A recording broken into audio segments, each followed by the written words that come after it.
Hello everyone, wood work చేసిన తర్వాత మిగిలిపోయిన వుడ్ పీసెస్తో ఆన్లైన్లో నేను చూసిన కొన్ని కిచెన్ ఐటమ్స్ని ఇలా చేయించాను.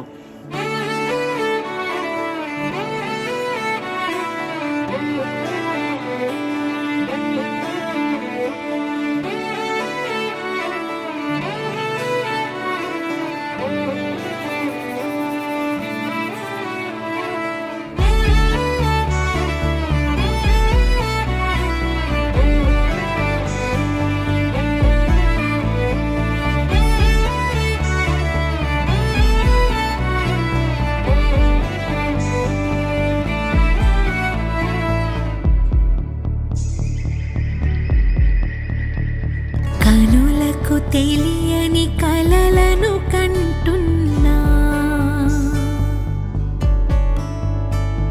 ఇది వరకెరుగని ఉదయం.